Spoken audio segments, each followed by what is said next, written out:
name is Jil Sander. I'm from the University of Medicine in Essen, from the Digital Transformation Unit, and there I'm leading one of our largest projects, which is called SmartHospital.NRW. In German, it's much easier to pronounce, so I will call it a project for now. And before I just jump into the project, maybe also a few numbers and words about the University Medicine. So, of course, we have the University Clinic, and you can see on the picture basically just the main campus, which is very large. We have a lot of subclinics, maybe comparable a little bit to Bonn also. And but we not only have the University Clinic, but we also have other sub-companies and clinics. And together, this is a group of the University Medicine Essen, as we call it. And we have, of course, numbers change. More than 10,000 employees, and you see also large numbers of inpatient and outpatients. So especially in North Rhine-Westphalia, we are one of the larger clinics. And we have one main concept, which we are all following with all the sub-companies and sub-clinics, which is the so-called smart hospital concept. And I would like to introduce this first before I just introduce the project to you. So basically, what you can imagine, hospitals, they are basically will be there also in the future, but maybe it changes how they are, how they present itself, and what happens inside and outside.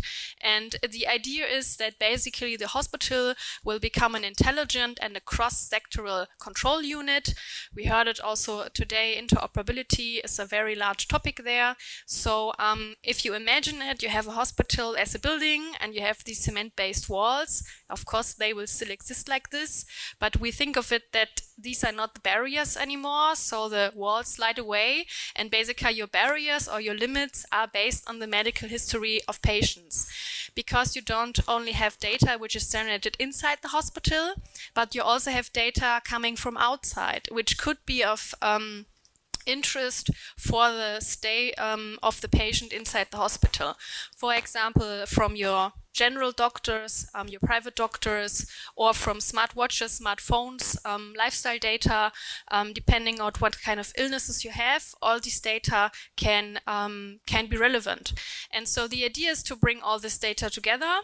Of course, first you need technical solutions for that, and then you need support of digitization and methods from machine learning or also artificial intelligence to help to deal with this kind of data.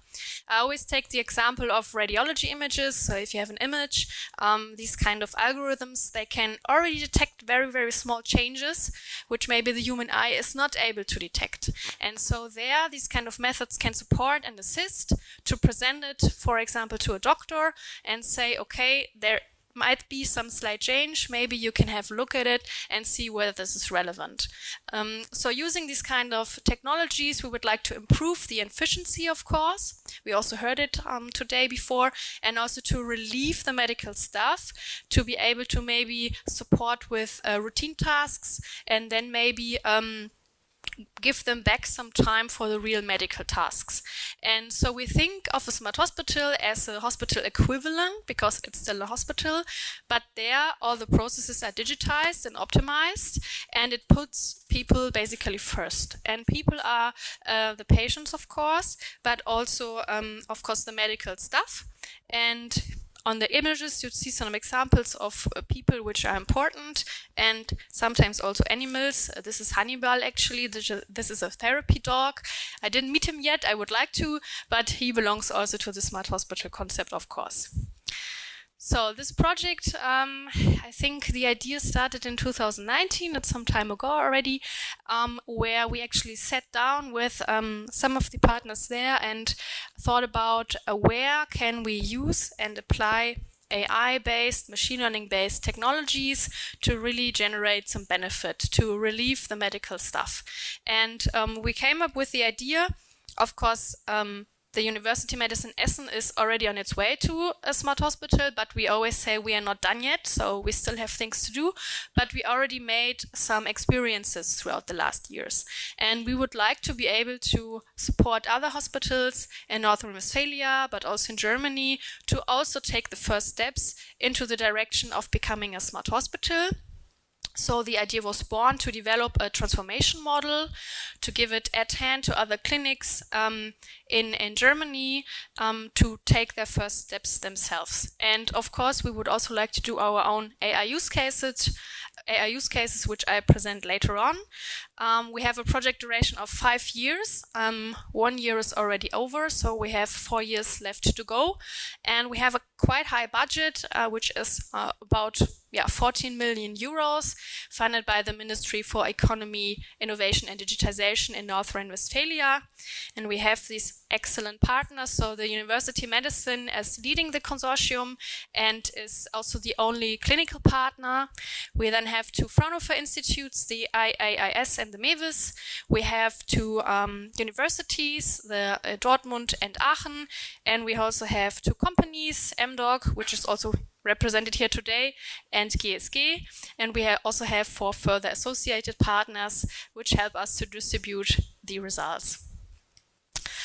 So first I would like to introduce the different AI use cases. And as I said, we just sat down and thought about where is a lot of data piling up and where could AI support. And we came up with 3 major, I always call it data areas or technology areas, where the first one is speech recognition and dialogue systems. There shouldn't be any advertisement if you can read it here, but it's just the idea to say you all know it. Every smartphone can do it right now. Laptops can do it. You can control some things via voice. You can ask some things via voice, get some answers. And the idea is basically it works depending on the system, better or less good. And the idea is to bring this also in the hospital setting. And the challenge is, of course, you could use these existing systems, but there are 3 things which you have to keep in mind. We heard it already today. The first thing is what you don't want is that you take on a dialogue, and the dialogue is distributed via a cloud or via the World Wide Web somewhere around the world. And this, of course, shouldn't happen. The data should stay in the hospital because the data of a patient, is one of the the data you need to protect. It shouldn't leave the hospital. So you need to have ideally your own service where your data is stored and processed. The second thing is, we heard it also today, you have a lot of medical terms, which classic smartphone doesn't know. It's not trained to identify these terms. So you need to train these systems to recognize this. And the third one is, even before Corona, medical staff, of course, wore masks. We still do that. You have a lot of background noise, a lot is happening. And so your systems need to be able to filter out this background noise and to identify what is the important things it needs to take in. This is why we're developing our own systems, and we came up with 2 different use cases. The one is basically in the patient room itself. Just imagine the patient is not able to leave the bed, and he or she just wants the window to be opened. And for this, you need to call the medical staff. Staff is coming in, is opening the window, and is going outside the room again. So the task the person is doing is not really medically related. So the idea is to support with this and maybe control the windows, the blinds, maybe adjusting the bed so that the medical staff does not need to enter the room for these kind of tasks. Or even to maybe talk to the system a little bit, for example, asking what's on the menu today, or where's the next parking slot for my family, because for this also medical staff has to enter the room. The other use case is, and there we came up with a very specific idea, is the angiography. This is actually a real angiography in the room. Of course, the setting is fake. You know this because it's me lying there, and I'm healthy, so I'm fine. But the person here is a real doctor, so this is Professor Tyson. He actually works there. And we just faked a scene for a video. And what happens here is that you have a small operation scenario where you enter catheters and you, for example, treat blood clots or tumors. So these enter the body. You inject some solution to see it better, and then you take the radiology images via this thing here, and you see them on the screen. And for everything, like for example, touching, adjusting the monitor, or pushing the button on the injector, or changing the images on the monitor, again, medical staff needs to enter the room, or does it outside. You don't see it here. Behind is the they sit there and control at least the images on the monitor. Always stuff needs to come in because the doctor needs to be sterile. And for this, again, you could use voice control or also maybe gestures to be able to change the images or adjust the images or maybe even control the injector. And for this, we already developed a demonstrator, which looks like this. It's called Luke right now. And I also have a video. The sound is not really good, so I took it off. I will explain what happened to you. And we showed it first 2 or 3 weeks ago, and unfortunately I missed it because I was in quarantine due to Corona. So let's experience it together. So this is a colleague of the project. You can see here, where's the mouse? Yeah, so she's standing in front of the system and she's now calling a patient via voice control. So you see the details of the patient here, and now she's entering numbers for the injector. Of course, it's not real, so it's a simulation, but then entering these numbers, which happened right now, the injector could actually act and put in the solution. And now she opened up a radiology image, and here you can now see the gesture with the camera. You see it's not perfect yet. It's the first demonstrator, so it needs a little bit of time. And now she's adjusting here the depth of the image, scrolling through the layers until she reaches a point where she wants to look at. And then she's saving the image, which you saw right now. And now she's again scrolling in, checking another layer, which happens now. So the system needs to recognize the gesture. Now it has it, and now she's scrolling again here, and now she's adjusting something in the image via this gesture, and she's saving it again. Yes, and now she has a look at all the different images or the reference images she saved so far for this patient, which you can see here. And now she's opening another image, and she's done. So this was the first demonstrator we did, and yeah, we're working now, of course, on other ones, but I think this is a great start, and we are really happy now to improving it. The second area, and we heard, of course, also a little bit about this earlier, is the whole area of medical documents. So we had something about invoices today, and most of you know it. Once you go to the doctor, you have a whole bunch, folders of letters, reports and stuff like that. And I always bring the example of the preparation for tumor boards. So in tumor boards, all the different experts, doctors, medical staff come together and discuss the next treatment step for patients. And I was able to visit one of these preparation sessions from an oncologist. And what she basically did in this half an hour was just reading documents the whole time and trying to identify the most important information. Of course, once we globally have the electronic health records, this might be much easier. But she said the main skill she needs is just to be able to find information quickly in these documents. And there, algorithms from natural language processing, text mining can support. So we also use entity recognition, which just means we train the system to identify certain words, phrases inside the document, which is labeled here in these colored, or not, in these colored in the text, and then it extracts it and can present it in a structured format, for example in a table, or even writing it later on into an electronic health record. So you learn what is a diagnosis, what is a medication, and you can then mark this in the text and present it, for example, to the doctor or the medical staff. And once you know this, once you understand these letters, you can also use it the other way around to help to support writing letters. And we also heard something about discharge today to support the whole process digitally, but you can also use these kind of technologies to support actually writing these letters by starting first to present some information, which then makes it easier for the doctor to put everything together, because sometimes it takes really long to generate these letters. Sometimes the patients have to wait for for their discharge letters before they can leave. So we would like to support there also with these natural language processing techniques. We also have a first mock-up and are working now on the first demonstrator for this.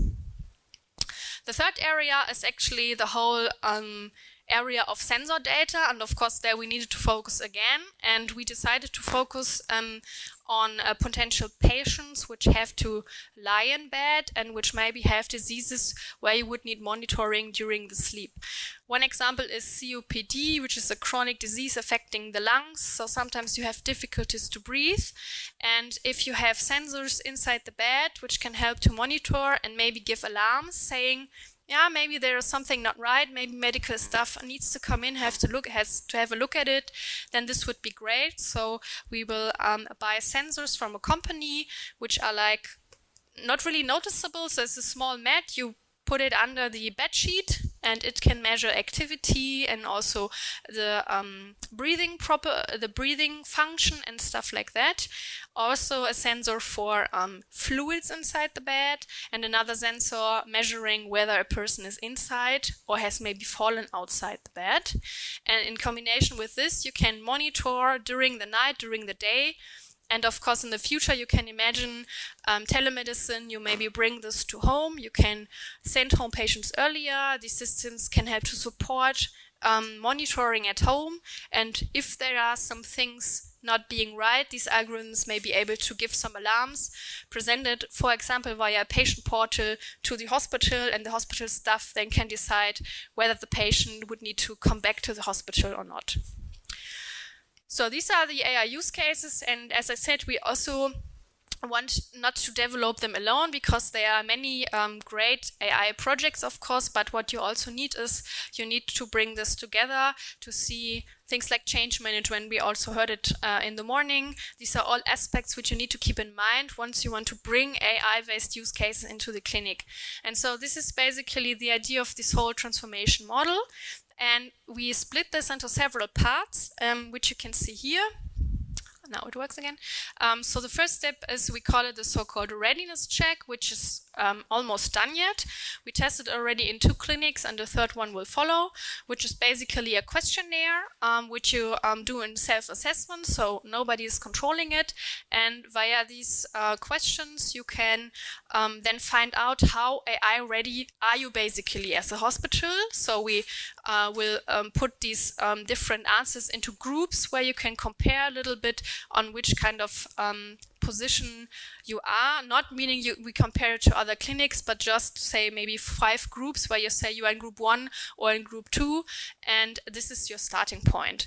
So you can do this independently, or also combine this with a so-called smart hospital check, we call it, which we are developing right now, which goes a step further, more into the direction of AI-based strategies, what you can do to, in the end, maybe present measures you could implement to take next step into a smart hospital.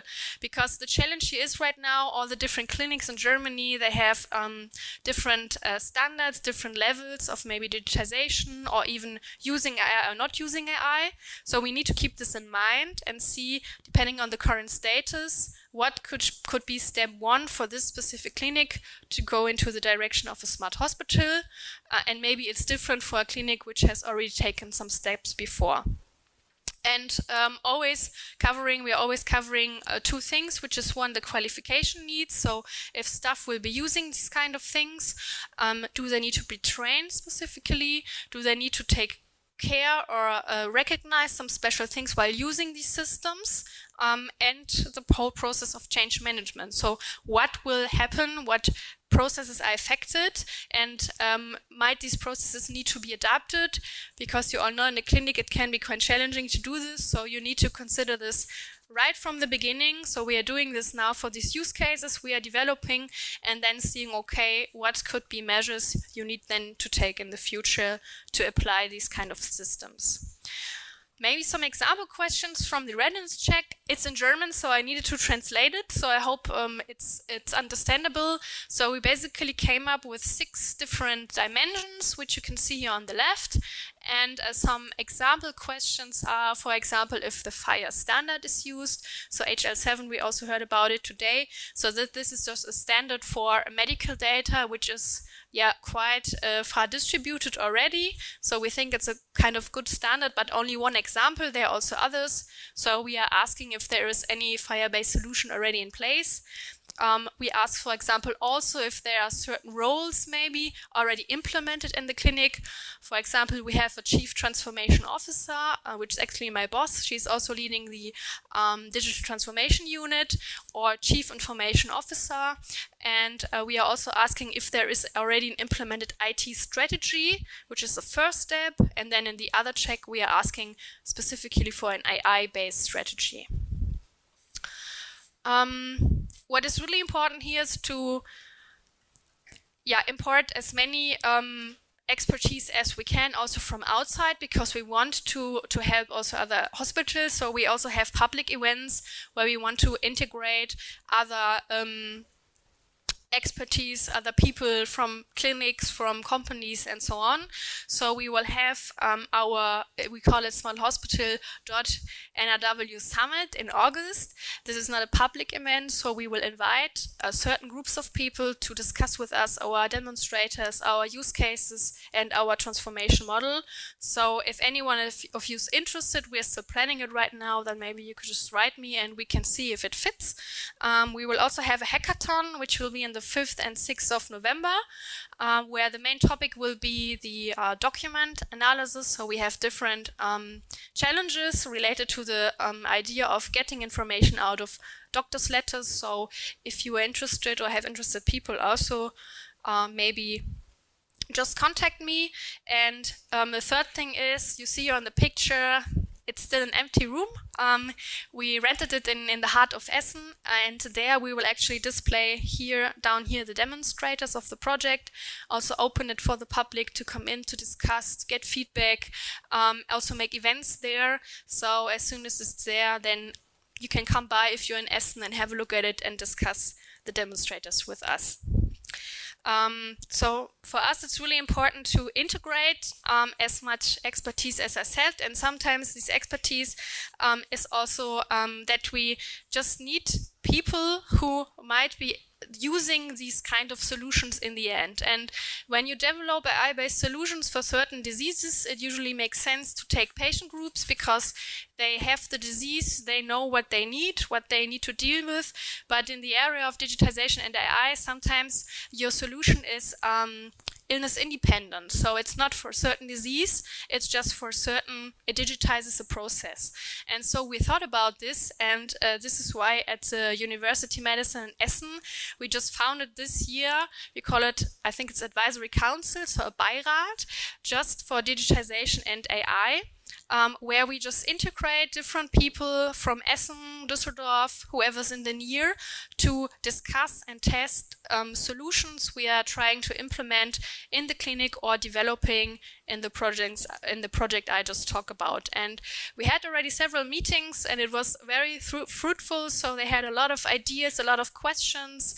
We will have another one in August now, where they also get the possibility to test things, to give feedback, and we of course use the feedback to integrate it again into the development of these systems. And it's really fun. They are of different age, different backgrounds, different histories, so it's really fun to work with them.